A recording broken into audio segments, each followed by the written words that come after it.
السلام علیکم every one. حضرت داؤد علیہ السلام ان کا واقعہ عرض کرنا تھا۔ آپ علیہ السلام ایک دن دیکھا آپ نے کہ مینڈک جو ہے وہ محو ہے کسی چیز میں۔ آپ نے اس سے پوچھا کہ بتاؤ تم کیا کرتے ہو؟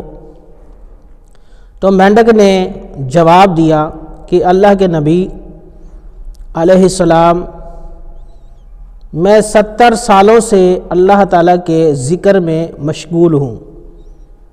70 سال ہو گئے مجھے اللہ کا ذکر کرتے ہوئے، اور 10 دن گزر گئے ہیں کہ میں 2 کلمات ہر وقت پڑھتا ہوں، اور میں نے 10 دن سے کچھ کھایا پیا نہیں ہے۔ یہ مینڈک جو ہے یہ جتنی بھی اللہ کی مخلوق ہے وہ سب اللہ کا ذکر کرتی ہے، تمام کی تمام۔ جو کچھ آپ دیکھ رہے ہیں، جو کچھ آپ کو نظر آ رہا ہے وہ بھی، اور جو کچھ نظر نہیں آ رہا، تمام کی تمام مخلوق اللہ کا ذکر اللہ کرتی ہے، اللہ کا ذکر کرتی ہے، اور وہ اس میں مشغول ہیں۔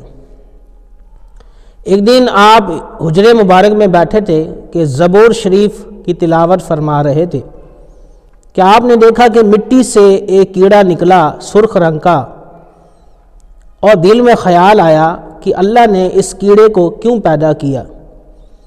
اللہ کی طرف سے حکم ہوا کیڑے نے عرض گزار ہوا کہ اے اللہ کے نبی علیہ السلام، میں اللہ تعالیٰ کے ذکر کرتا ہوں، اور اس کی رضا کے لیے 1000 مرتبہ ایوری ڈے، ہر روز سبحان اللہ والحمد للہ ولا الہ الا اللہ واللہ اکبر، یہ میں ہر روز جو ہے 1000 مرتبہ پڑھتا ہوں۔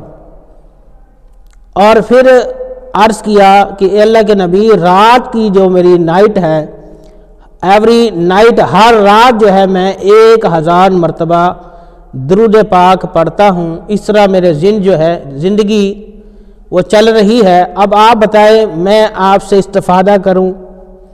تو آپ شرمندہ ہوئے اور اللہ کی بارگاہ میں رجوع کیا اور ڈر کا توبہ بھی کی۔ یہ ہے نیک لوگوں کی پہچان کہ کوئی بھی چیز اللہ کے ذکر سے غافل نہیں ہے سوائے انسان اور جن کے۔ ہم عبادات سے دور ہیں، اللہ کی رضا سے، لہٰذا ہمیں ہونا تو یہ چاہیے کہ اللہ کے پیغام کو، اللہ کے ذکر کو عام کریں گے، قلب کا سکون ہے۔ جیسے جسمانی بیماریاں ہیں ایسے روحانی بیماریاں بھی ہیں۔ روحانی بیماریاں کون سی ہیں؟ حسد، تکبر، کینہ، بغض، غیبت، چغلی، یہ تمام جو ہے یہ روحانی بیماریاں ہیں۔ ان کے ڈاکٹر جو ہے وہ آپ کو جسمانی PhD کرنے کے بعد وہ ڈاکٹر کسی ایک پریکٹیکل شعبے میں چلے جاتے ہیں اور وہ علاج کرتے ہیں۔ ہمیں بھی ان بیماریوں کا علاج کرنا چاہیے، اور یہ روحانی بیماریوں کا جو علاج ہے وہ صوفیان کرام، اللہ کے ولی، اللہ کے رسول یہ ہمیں تعلیم دیتے ہیں، یہ ہمیں سمجھاتے ہیں کہ حسد کا علاج کیسے ہوگا، تکبر کا علاج کیسے ہوگا، اور جو ہے روحانی جو ہے دل یہ کیسے پاک ہوگا، اور جسم جو ہے یہ گناہوں سے کیسے آلودہ ہو جاتا ہے۔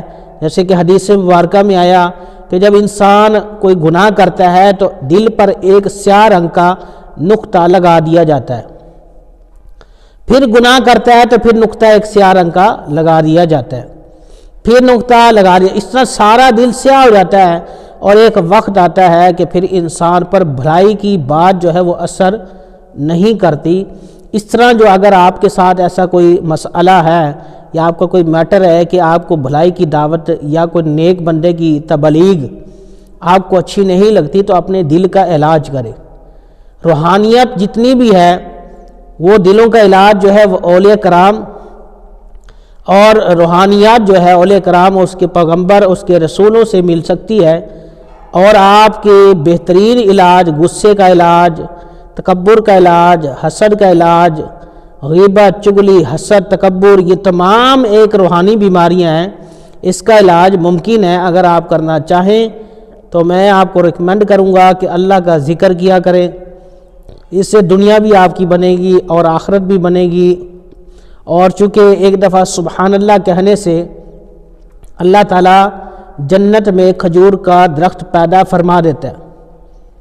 تو اب یہ تو ایک لفظ ہے، اور اگر آپ جتنی تسبیحات پڑھیں، یہ ہاتھوں کی اوپر تسبیح پڑھیں، تو اللہ تعالیٰ سے قوی امید ہے کہ جب اللہ کا ذکر انگلیوں پر کریں گے تو انگلیوں کا پین درد نہیں ہوگا، تکلیفیں دور کر دی جائیں گی، اللہ کے ذکر کی برکتیں آپ پر، اس کی رحمتوں کا نزول ہوگا۔